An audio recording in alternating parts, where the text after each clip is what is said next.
Allah.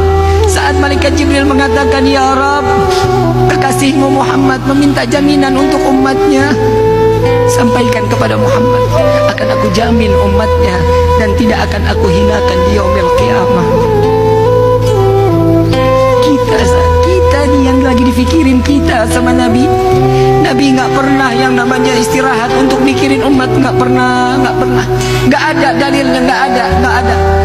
Saat dimana Nabi satu malam, saat dimana di rumah Siti Aisyah, satu malam Nabi terbangun dari tempat tidur, dicari oleh Siti Aisyah. Siti Aisyah terlelap dalam tidur. Begitu saat dibangun, dilihat Rasulullah nggak ada. Dicari di dalam masjid, ternyata Nabi sedang salat, ditungguin sama Siti Aisyah. Setelah selesai salat, ya Rasulullah, kapan waktumu istirahat? Kasih waktumu untuk istirahat sejenak. Apa jawaban Nabi Muhammad? Jika aku istirahat, bagaimana nasib umatku di yaumil qiyamah? Jika aku terlelap tidur, bagaimana nasib umatku di yaumil qiyamah? Apa yang kau lakukan ya Rasulullah sehingga aku melihat engkau banyak di dalam gerakan salatmu? Apa jawaban Rasulullah? Ya Aisyah, setiap malam aku harus menggelar daripada sorbanku. Untuk apa ya Rasulullah? Tidak kurang setiap hari, setiap malam aku salat taubat di hadapan Allah 1000 rakaat. Nabi memegang kunci syurga. Nabi yang namanya berdampingan dengan nama Allah, masih salat taubat 1000 rakaat.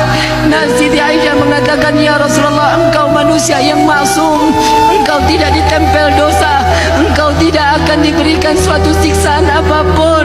Kenapa engkau salat taubat begitu banyak ya Rasulullah? Apa jawaban Sayyidina Muhammad keluar dari lisan manusia yang dimuliakan oleh Zat yang Maha Mulia?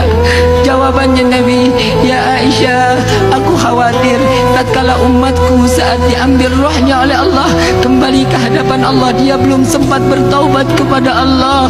Sedangkan aku mengharap salat taubatku ini dapat menambal taubat umatku. Huwa Muhammadah, dia adalah Sayyiduna Muhammad sallallahu alaihi wasallam yang menjaga kalian, yang bertobat demi kalian, yang pelipisnya berdarah demi kalian, yang menahan lapar dengan rasa sakit demi kalian umat Sayyiduna Muhammad. Mau sampai kapan kita terlelap tidur sedangkan Nabi terbangun menangis untuk umat Sayyiduna Muhammad sallallahu alaihi wasallam? Jangan terlalu sinis dengan Sayyiduna Muhammad sallallahu alaihi wasallam. Jangan pernah membenci Sayyiduna Muhammad. Karena kita, saat kita masuk ke dalam syurga, tatkala Siti Fatimah mendengar daripada Nabi mengatakan, ya Fatimah, jangan engkau menangis wahai putriku, jangan engkau menangis wahai kecintaanku. Ya Rasulullah, engkau adalah ayahku. Sebentar lagi engkau akan berpisah dengan roh dan jasadmu. Aku tidak lagi dapat berjumpa denganmu ya Rasulullah. Dekatkan telingamu wahai putriku. Setelah wafatku engkau yang akan kembali kepada Allah.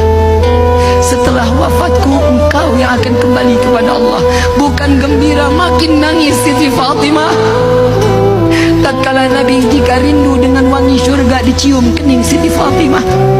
Jika Nabi ingin dengar lantunan daripada telaga yang berada di dalam syurga, mendengar suara lantunan ayat suci yang dikeluarkan oleh Siti Fatimah binti Muhammad Rasulullah sallallahu alaihi wasallam. Ya Fatimah, bukankah ini kabar gembira wahai putriku? Bukankah ini kabar gembira wahai anakku? Apa jawaban? Ya Rasulullah, ini adalah kabar gembira, tapi engkau adalah kekasihnya Allah. Engkau memiliki kedudukan pastinya di dekat Allah. Sedangkan aku tidak akan bersama denganmu ya Rasulullah. Di mana jika aku ingin berjumpa denganmu? Jumpai aku di penimbangan amal baik amal buruk umatku ya Fatimah. Sedang apa dirimu ya Rasulullah? Aku sedang meminta kepada Allah dan memberikan syafaat kepada umatku agar timbangan pahala jauh lebih besar dibanding dosa mereka.